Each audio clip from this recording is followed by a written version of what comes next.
Greetings once more, agents of the Imperium, but keep an eye on those corruption points. We are fresh across the finish line from Dark Heresy Session 11, from what was ended up as a bit of a relatively negative experience from the last one. Yeah. I think this was like a real turnaround. I found myself really enjoying this one more than anything so far. Oh, really? Yeah. Well, that's good to hear. It had a lot going for it, I think. Mm-hmm. And this was a module. So, we'll show you the book that this came out of. Disciples of the Dark Gods. You can see here the size and that. As always, link to be able to check this out for US and UK in the info bar. Click those links. Check it out, buy it if you like the price and fancy trying it. But, having just played it tonight, I'm actually going to recommend this one. And this is also one that can help start off the Harlock's Legacy trilogy of books. You should play this really as a precursor to that. Before we get into the actual happenings of today's mission, I'm going to cover something that we do as a GMing technique. I first gave Laurie this idea a number of weeks ago, and he's been utilising it since. And that is, when we bring foes in, if there is no particular reasoning or emphasis on who he feels as a GM they should be focusing their aggro onto, as it were, like the person that's made them angry, done them damage, said something they didn't like, or someone that they would viably see as a target from a characteristic point of view. If he needs to randomly just create a person to attack, or, oh, here comes some additional enemies, who are they going to go for? Yes. Then a really useful thing is to roll a die for the amount of people you've got in your group. So we're a group of 4. Laurie now, when he rolls his attack dice, the first time ever, he'll chuck a d4 in with them and let that roll as well. Yeah. So he appoints each of the team members to a number, and then, well, he can decide who that attack is against. Very useful in particular when it's ranged, and of course Heresy's got a lot of range because you can really pick your targets without sort of like committing like you would with a melee charge, and you don't engage. Sure enough. You can't like engage face to face and have some guy clonking you on the head and then turn and then shoot that guy over there, can you? But with like ranged combat, it can cross fire and all sorts, can't it? Yes, but sometimes if a particular thing has to happen to someone and I haven't rolled the dice yet, if someone starts to roll for a certain test before I've even stated what's going to happen or what I'm doing, then I'm just saying that person's volunteering is going to get hit. I know a lot of you don't like the D4, but some of you might. I don't know. So, let's do a poll. Answer below. Do you love the D4 or do you hate the D4? Caractacus has fallen. Our player had to bring in a new character, but it wasn't a new character strictly, was it? Not completely, no. No. You remember, back in Mission 1 when we played, there was actually a Sister of Battle. And she was deemed too powerful, really, for the scope of what the group was trying to do. And as it was, we were all finding it really a bit too easy just playing those missions. So, obviously, with her added powers as well, I suppose it could be argued you wouldn't have known the difference, but, it just would have took even more, wouldn't it? He was granted 5k catch-up. Yeah, pretty much. Your policy normally is to allow experience in at the beginning of the rank or level, at entry level, which would have been 3,000. Yeah, it just felt to me that, because she'd actually pretty much 2,000 points of experience behind, she would, well, I guess leveling slower might not be considered too much of a bad thing, but in my opinion, at least, anyway, I didn't want the player feeling that they were going to be too far behind. I suppose you also thought that, well, he brought his character to an end by staying true to his character and knowing that he was probably sacrificing it. Yeah. But also, I suppose, the role that he played in then taking over the demon for you. So, I mean, things like that, guys, when someone dies, you could always let them, like, try and jump into the boss or something and say, well, look, to the player, if you can kill any other players, then I'll grant you a experience bonus to the new character you roll. So it keeps them involved, doesn't it, and gives them a reward for playing. So I'm sure some of you are quite curious about, more information about the sister, how she's returned to us, and how she's been built and what she's like and that sort of thing. We'll report on that as and when soon enough. But we kicked things off by being contacted by an Inquisitor that is not our own Inquisitor. Yep. And then we had to go to a planet called Solomon. And we're going to try and somewhat avoid spoilers here, but to be able to give you a video that is somewhat enjoyable, at least, as recounts, because some of the interesting things that we did that we need to update you on that we did are really so expressly entwined with many of the plot areas of this story that there's going to be some areas that I would consider at some point. Yeah. I would consider spoiler here. So if you do intend to play this, I'd probably suggest either trying to skip forward at some of those bits when you see us starting to do that, or maybe skip the video from this point if you want. But GMs, hey, stay on board, take a look. Definitely. We came on into a hive world. It was nicely explained. The setup was good. I could feel where we were. Sometimes some of the visualizations I find a bit difficult because Dark Heresy's a bit on the strange side. And when you're trying to read and narrate the openings to us or happenings, some of the words are really weird and unfamiliar to you, aren't they? Very. And so you'll sometimes stumble and stutter over them. Yeah, definitely. It's helpful when a player actually tells me what word I'm trying to pronounce. But if sometimes, for me as a listener personally, as one of the players, if the speaker is stumbling and tripping over their words a bit too much, I start to lose my thread on concentrating on the narrative. I will admit there's a lot of words in there I either don't use or I've never heard before in my life. So you're going to see that with 40k. So anyone who's planning to read this to their players, be warned. You need to really get into the spirit of the universe to be able to properly verbally portray. Another thing that doesn't help is the lack of productive imagery to help you immerse in that as well. I mean, they do give you some things in the book, but it's not enough to go on. Yeah. So if you're going to run these Dark Heresy games, you probably shouldn't just run them cold to your players based on the books and what you get in these books. You should go to other 40k based books with lots of imagery in and show that imagery to your players.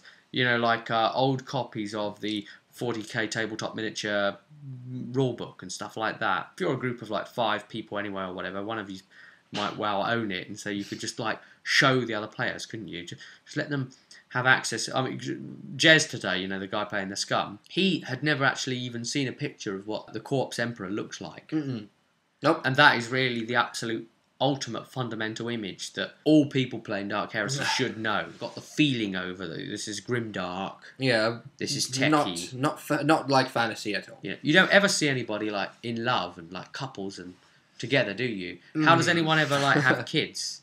It's a good point, actually. When you tend to find a woman, she's normally dangerous as well. Yeah, or she's a Xeno.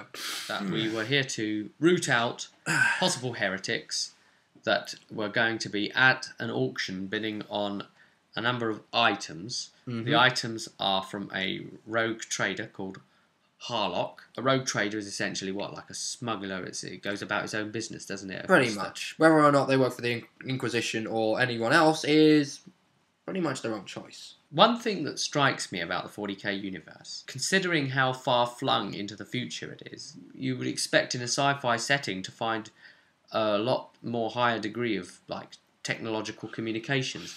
You don't see things like PCs, really, do you? You find like data slaves. I can't really say I've seen any imagery of anything like a PC. We haven't like been able to plug in and like use the internet or some sort of interweb sort of thing or something like that. We've not really an information highway. I'm not really sure how this all works, really, to be honest. There's not really much of that, is there? It's very more crude. It's more like the old-fashioned days, yet it's in the far-flung future. Because a lot of the spy work and military stuff is very much focused on computers, isn't it? It's like take the USB stick and do a copy and download a virus into the enemy's computers. And you don't see much in the way of interstellar communications, which Star Trek seems to do a hell of a lot of. Whereas in 40k they employ things like astropaths. That's what they use the astropaths to send messages through space, through the warp itself. So I'm not sure how. I think maybe they just got too used to psychic power or something. Because they're in like a constant state of war as well, and like maybe a lot of those secrets of the past are like buried in behind them. Well, they did lose a lot of technology during the Horus Heresy. Yeah, exactly. They've sort of like reverted to some sort of awful state now, but they're trapped in it, yet in a futuristic setting. It really is intriguing. You know, those old sci-fi movies where you see someone using like a computer panel, but it's like a chunky typewriter. You even see it like in the old Alien movies where they that like too. talking back to the home world and that sort of thing. You'll see that the big keys on those big chunky looking dodgy 80s keyboards and things, but they couldn't like imagine forward anything else, could they? No. But obviously we know now that a tech of that time period would probably be using, you know, like a really just touch sensitive screen that's not even existing, maybe like a hologram or something like that. So we, the party, then boarded a skyship. Incognito, I might add, so the sister was not wearing her power armor. There were some others there. In fact, 13 others. Yes. Now this number will crop up a lot here on Solomon. We've got 13 hours in a day, 13 people on the ship with us. You entered into Chamber 13 when meeting the Inquisitor. And then even a timed section at the end was going to be 13 hours countdown. So from looking at the other guests that were also on their way to the auction, and that's what the ship was essentially here for, all of the people that were going to go to this auction. It turns out that this Harlock guy was quite infamous, really, and that a lot of his stuff might potentially be of interest to heretics, so we've got to uproot those heretics. Oh, yeah. So we started laying a bit of groundwork, you know, because these are the people that would try to, you know, buy the items. And the people there, well, there was a merchant woman. Jerichus dealt with her. Oh, yeah. Did a bit of flirting. BioWare style, as you put it at the table. Yes, I did the brackets flirt option. Basically, you know, the GM gets me to put some wording forward as Jerichus would word it, and then decides what modifier to grant based on that, and, you know, roll away, and I roll 0-3, and you know. If only approaching women like in real life was that easy. You know, you go in a bar with a pair of dice in your hand, and you roll them along the bar, and you go, I just rolled 0-3. And she just falls into your arms. That would be just ridiculous. Only if she's a gamer girl. Yes. In real life. Then we had a cleric, abbot type bloke there. Yes, an abbot. A little bit nervous upon seeing Padraig eye. Like his dean as well. Like he seemed to recognise us. We had 2 bounty hunters present as well. And also an adept. We went up to these people, and Jerichus got into the good books of the merchant. Sister Sophia was speaking to the abbot a fair bit and managed to gauge that something seemed off with him, wrong with him. The bounty hunters, we couldn't really discern much. They were very quiet and really keeping themselves to themselves. They wouldn't reveal a lot. The adept was quite nervous and fast-talking, quite panicky, wasn't he? The sort of guy that seemed to be like constantly on edge and sweating. Like he shouldn't be here or something. Yeah. Well, anyway, while we were talking to them and keeping them busy, not on purpose, I might add, just because we're trying to, you know, ask them questions to figure out if they know what they are after, what sort of auction they're going to. You know, testing them, seeing, what do they know about Harlock? Who might be a heretic or not. What kind of items do you think you're looking for today? At this point in time, Kisdeen took it upon herself to go below deck. She decided to investigate the cabins of the passengers in her own kleptomaniac way. Yes. Now, that was actually playing to our advantage because she managed to find a number of things that gave us more insight into some of the passengers, at the very least. Specifically the abbot. Oh, yeah. She found a malefic book there that she didn't really want to touch, but gave the information back about it at the very least. Thwonkin the abbot. Well, let's take a look at this. He recognised Drake. Yeah. Jerichus. And Kisdeen. Yeah. As people we had seen in a dream. Now, you guys went through your back memories of what other missions you had invested upon which had ecclesiarchal. Straight away I was suspicious when I heard abbot and the fact of recognising us, because it was straight away it was Growfather. Yeah. And so we went back in the choral book mission, that was. Yeah. And you pretty much came to the belief that he was possibly either a servant of or a cult member. Now, after all the rooms had been searched like this, and appropriate amounts of money stolen and such. Yeah. Another interesting thing happened. When Kisdeen returned back to the observation deck, it turned out that Pete, who was playing Padraig, was doing dice rolls to determine whether Padraig was going to attack Kisdeen. Now remember, he's an arbitrator, so he's a police officer, and Kisdeen is a criminal, a scum. Oh dear. Oh dear.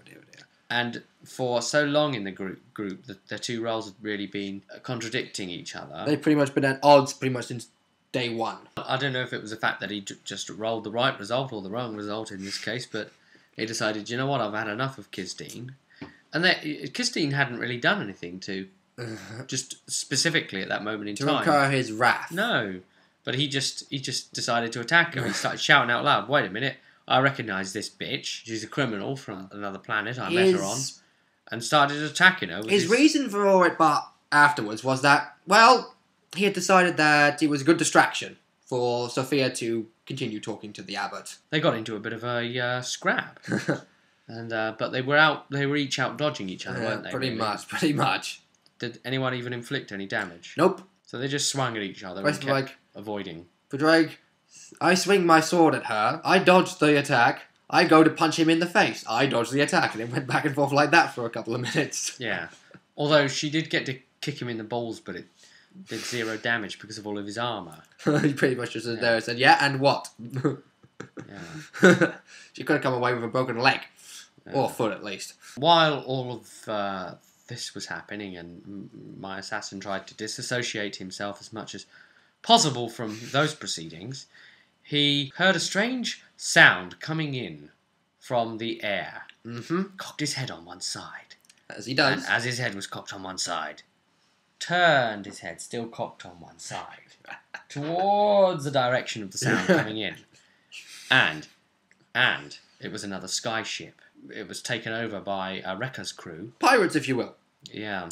And they were coming in hard towards us. The alarm had been raised. Jerichus and Padraig had the same idea, so they went up to high ground, and Jerichus took to the crow's nest and got out his long las. Sister Sophie also got a gun out, and we all started opening fire. Now, it was quite some way away, but the long las is good because it's got a 150 metre range. So, plus your scope, you weren't taking modifiers for long range and extreme range. And then when it entered into, obviously, 75 metres, then I start getting like half range considerations and bonuses. You get plus 10 to hit, don't you, at half range. The long las is all very nice. There's 40 shots in a clip of that, so you're not really going to have to worry too much about having a reload, which is great when you're trying to snipe at only one shot a round. You don't want to have to reload too much, do you? Also at this point, a random storm decided to come upon us as well. Yes, I didn't know, you see, if that was being manufactured, so I was looking around for some sort of like droid thing or like conductor element or weapon something. Machine. But no, there was nothing there. It was literally just random, wasn't it? Yeah. It forced a toughness test on us all. If anyone failed, they would have had the chance of sort of seasickness, as it were, well, air sickness, depending travel on how bad sickness, it would have been a fail. Possible nausea, pretty much knock you out of being able to interact whatsoever at its worst. We started opening fire on the crew. We started shooting them down. And Jerichus, with his weird way his brain sees things, as we've explained before with Jerichus, he knows truly that it is a skyship coming in with crew on it. His mind sort of flips that round into some weird place and twists it so that what his eyes get to see, the way his brain relays that information back to him on the way back. He saw it as like a giant big flying beetle thing coming in with these weird parasite things crawling all over it. And they were glowing, so again, it's the targets. And he wouldn't say to the others, "Oh, there's a great big beetle coming." He's not confused and thinks there's actually a beetle coming because he's lived with this condition. It's a side effect from his mind cleansing. Yeah, but you know, he experiences it weird enough that he might sort of like whisper under his breath, and no one will know what he's going on about. So there might be a big skyship coming in. They might be fighting. He'd be like, "Giant beetle." Like that. Everyone would look at him and say, "What? That's really random." But that's they'd be like, "No, it's just a skyship coming in." He starts shooting at the parasites that are crawling about on big glowing targets, as you put it. Well, the way his tactical mind works is it will draw him to targets or areas of tactical opportunity, And because he recognises them and is able to focus on them in such a concise way, his brain will make him see them glowing, because that's how concentrated on the job he is. Remember, we said before with Jerichus that nothing else distracts him while on the job. You know, he doesn't love anyone. Yeah. He doesn't feel any remorse or regrets from the past. Because it was in some disrepair, maybe it had been attacked while they boarded it and took it over. Some sections of it were badly damaged. Suspensors for the holding the ship up. They were damaged in some way. He recognised some sort of opportunity there, but the only real clear shot at them was, well, they're below the ship, really, so he didn't really see enough of them to be able to take the shot. Of course, at this point, the book didn't actually state where if there was any weak points or whatever to it, so I was just letting things fly here. I mean, you coming up with ideas. It'd be bad if I didn't try and let it take root. Yeah. Well, it did specifically state that it was in some disrepair, didn't it? Yeah. That it had been damaged. But there was nothing to say, oh, it has X amount of armour and X wounds. Yeah. Type deal. So I just okay, I'm just going to give it X armour and X wounds. So we started... Based on what it is, so... It kept coming in, and we were shooting quite a lot of the crew. And by the time it had almost arrived at us, we'd killed about half their number or more, just over half their number. And there were 30 of them, weren't there? Yeah, you killed a good few of them, and some of them had actually been taken over by the motion sickness in the air because of the speeds they're blasting at with the storm. Jerichus came up with the idea and voxed down for someone to force the captain to drop altitude quickly. Yeah. So we did drop altitude. I guess we took them by surprise because they had a direct course right for us. And they were like, look, what are they doing? They're falling out of the sky, for Christ's sake. As we did so, Jerichus was ready and sighted up. And of course, this exposed the underside of their craft so he could get at the suspensors. And he took a long las shot, and that one wasn't enough to cut it. Padraig and Sophia had also taken a couple of pot shots at it. Yeah. He put it across on the Vox what his intention was. And this was really a big glowing target. And then came round 2 of firing at it. And we really had to be quick because they were going to be able to correct themselves. And you know, they were above us. So they could have come down on boarding ropes. Really. Or they could have thrown detonators or anything down at us. Pretty much. We had to get this thing out of the sky fast. And that was one way to deal with it. So I rolled a 10 for my damage. So it was a righteous. And then I confirmed it, which is what you do. So you basically roll your ballistic skill again. And then I rolled a 2. But because of all the bonuses and the mighty shot and the fact that I'd swapped over to a hot shot charge pack for the shot, for this particular key shot, I managed to actually put 18 damage with 4 penetration in onto the thing. It got through, took out the suspensor, and the whole thing, if you imagine, it's maybe got like 2 of them on it. Yeah. It veered like that. It sort of went like that in the sky, and we screwed it really, and it was stuck there, and I enforced a call through to the Arbites to come pick them up because they'd attempted to get us. Yep. And you can't really miss it. It's a ship that's floating on its side. Made it to the auction. Got into the auction house and had a bit of a look around. Now, some of these items were a bit curious, weren't they? Yeah, we're not say that. going to go into details of what all of these items were, except to say that one of them was a full-size gold statue. Yep. That was holding a pack of tarot cards and a gem. A chalice. Sort of thing. A chalice, was it? Yeah. It was encrusted with other gems, though. And that seemed really dodgy to me as well, really. This sort of narcissistic sort of element that I've seen common in things like Slanesh, for example. Yeah, you did mention a lot of that at the table. It did concern me a lot. And, you know, the fact that it was life-size and something really disturbing started buzzing over the group, and we started getting the feeling, this thing's going to come to life, isn't it? You were proven right. I will say that. Padraig. Yes. Doing what he did. Yes. With the Pacific one in mind. I was a little bit worried about this to begin with because I knew someone was going to try it. There was a collar. Now, if you're going to be a player for this adventure, I really recommend you don't listen to the following explanation, because this is going to ruin a heck of a lot for you. And GM, be wary. Remember what people say about, I'm going to do it and I want to do it. He took the collar and he put it on.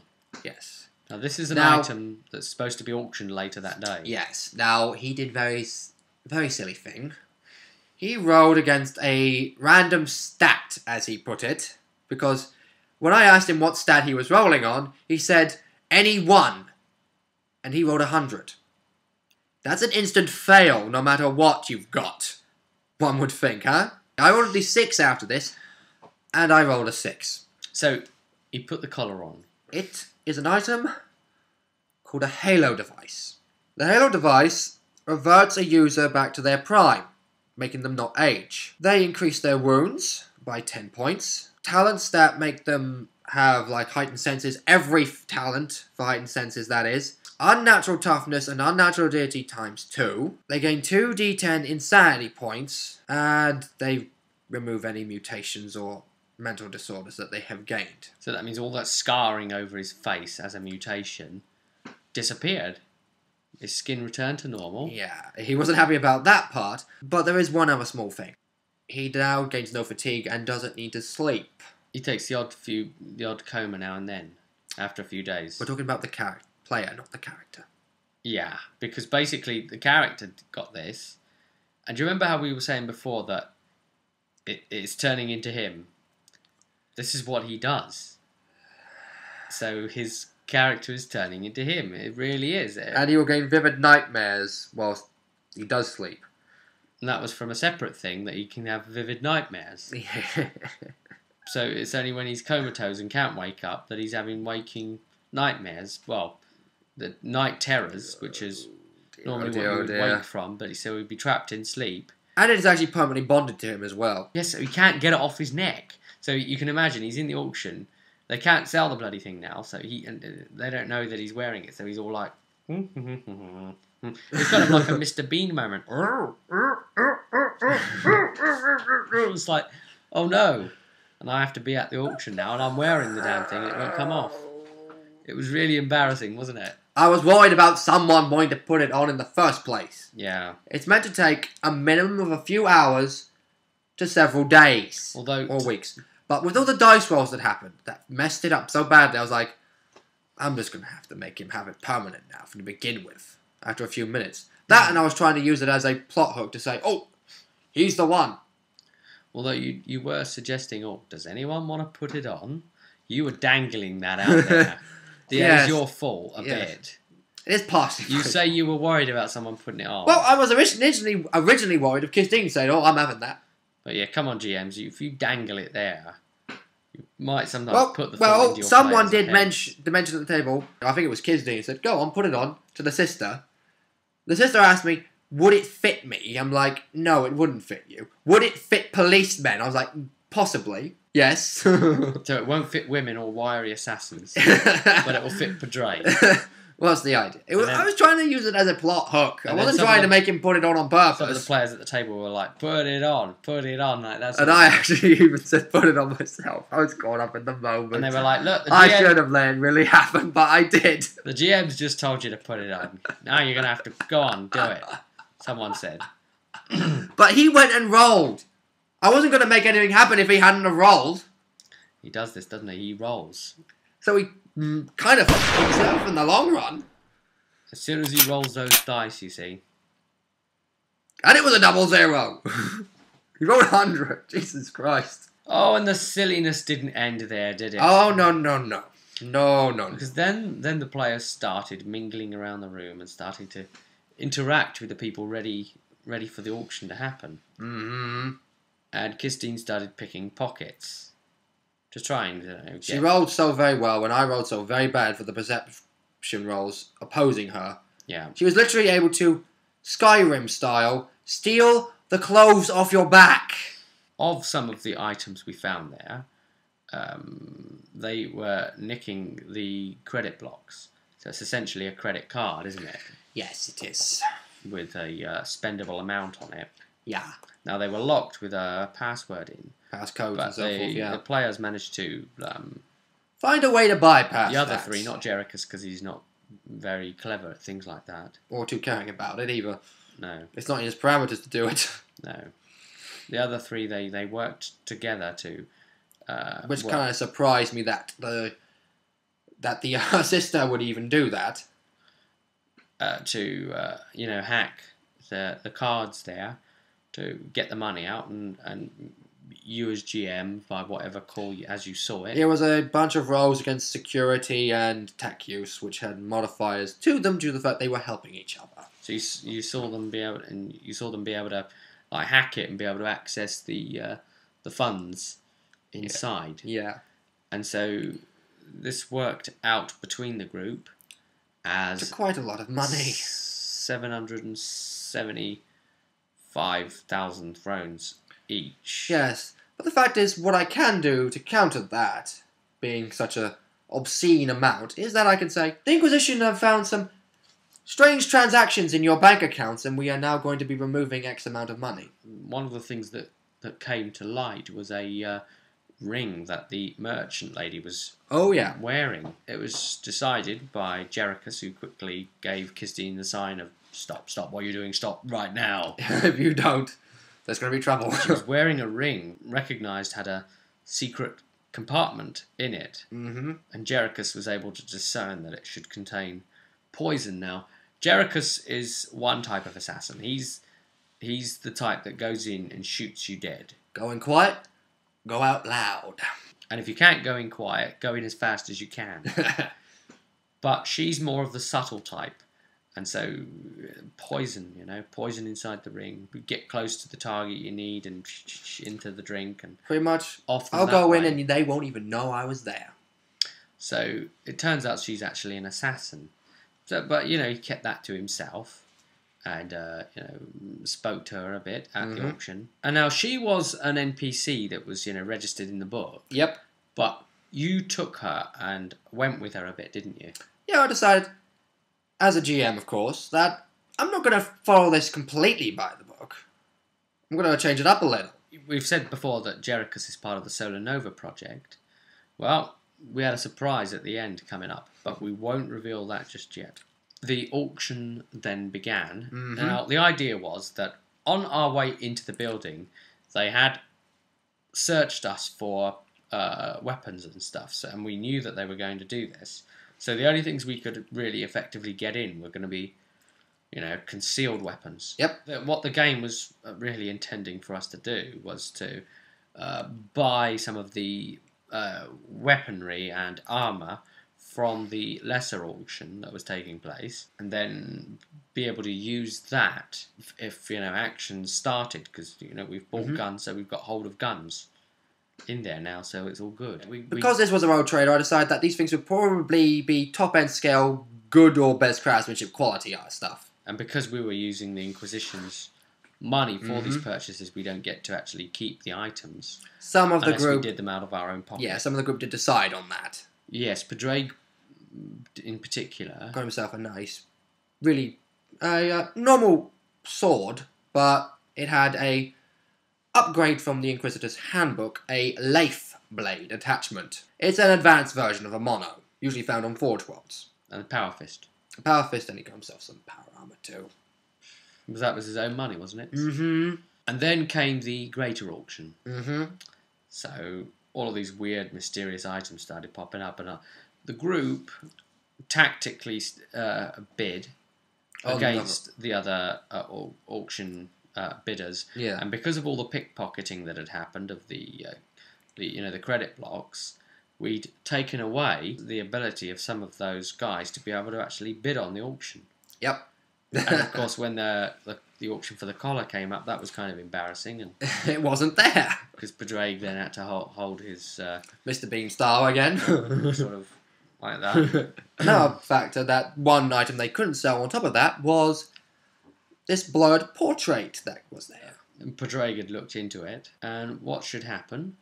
But when they came to actually sell it, it wasn't blurred anymore. Nope. It had been the required amount of time after him looking at the portrait, his portrait was now the portrait. He was the portrait. It was a portrait of him. Now, what could that possibly mean? And then some of the players were making jokes at that point, weren't they? Dorian Gray. The fact that he doesn't age as well. So he just wrote down, got a Dorian Gray on his character sheet. He's mad as hell, this guy, and he's just wrote that. Well, considering he is the Cthulhuist out of all of us. It is almost like playing Call of Cthulhu now, like, the insanity meter, this being the corruption meter, is like this game's version of it. Then, of course, came the final auction of the day. Life-size statue of the woman. Yeah, so they said they were going to do a demonstration and switch it on, and when they did, and we could ask it all the questions under the sun, and it started giving all these heretical answers and suggesting that the Emperor's going to fall and that Chaos is going to win and all this sort of thing. The book was going to have it that somebody, the scion of Harlock, was going to be present in the room. It said I could have more than one, of my choice. Yeah, and you apparently other GMs you've looked into it have done what you did before, so you've done it here. So you actually designated one of the players to be. Apparently the. Can you guess who it is yet?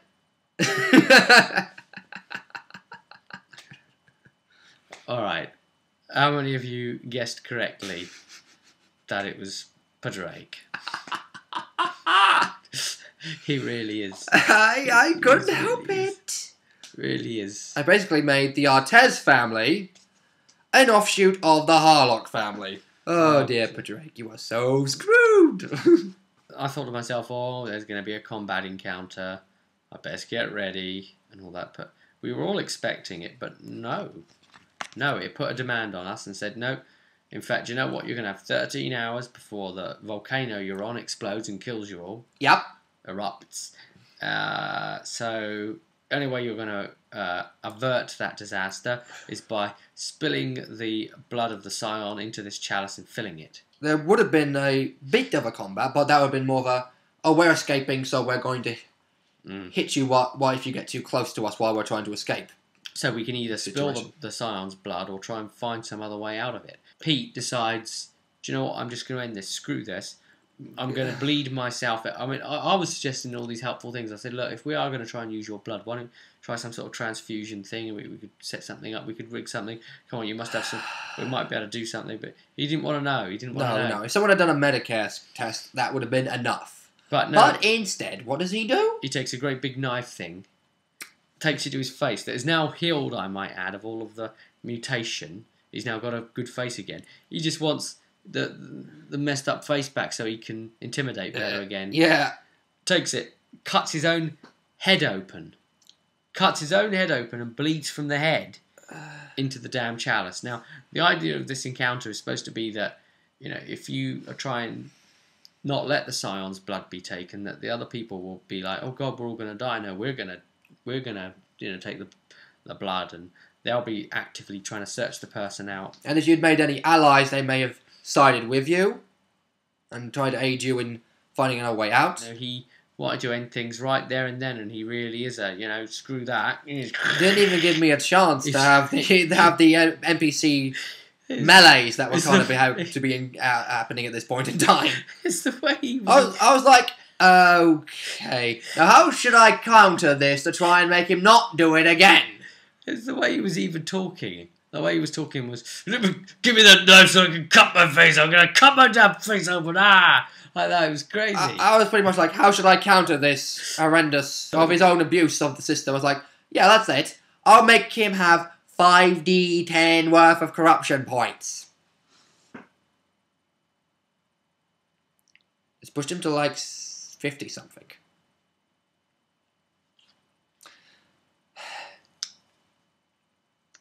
And at this point, everyone just decided to run out of the building and get back to the skyship so they can get off the burning. We were laughing our asses off.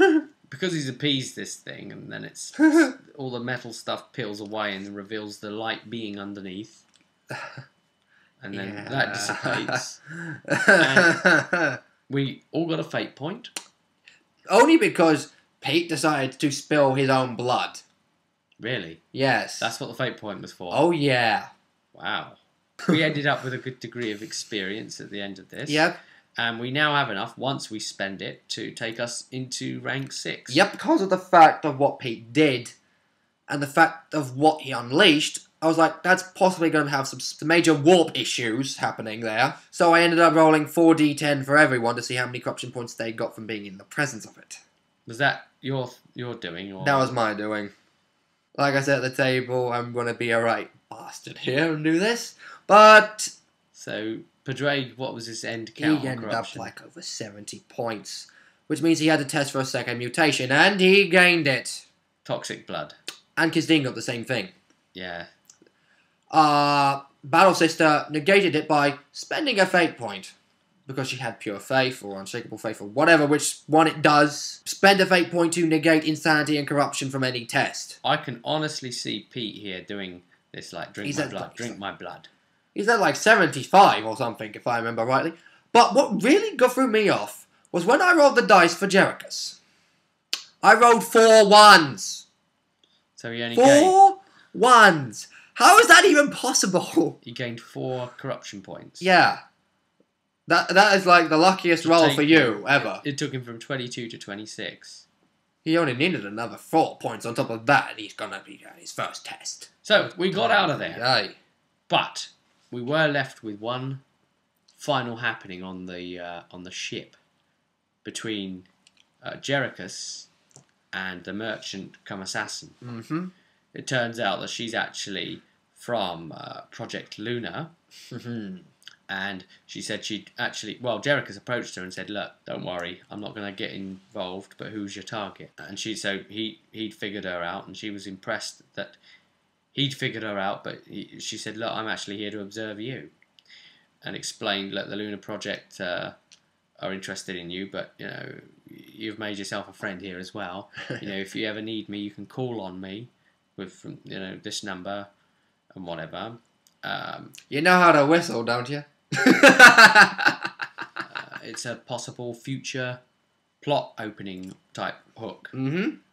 How the projects might be manoeuvring to come into the play a bit. Yes. So that was interesting.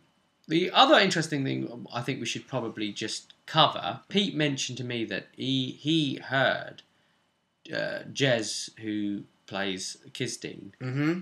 and Craig, who plays Caractacus, or did, before his demise, Yeah. stating that one of the major reasons that Caractacus kept sticking up for Kizdeen in some of those things against Padraig wasn't just necessarily all to create something... Tension. Between Padraig and that, to give him sort of an offset, Mm-hmm. but also because he's a bit concerned, based on the hair colour and the age and certain other factors, that Kizdeen might well be his daughter. Oh, really? Yeah. But... That was news to me.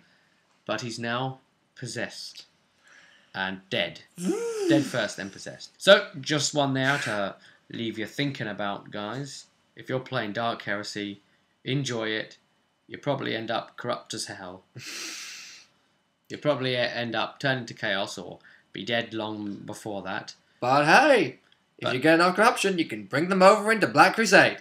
And if you're going to die, die well. And with that... In the service of the Emperor. I'll leave you with those words to think about and say once again, until next time, I'll see you at the table.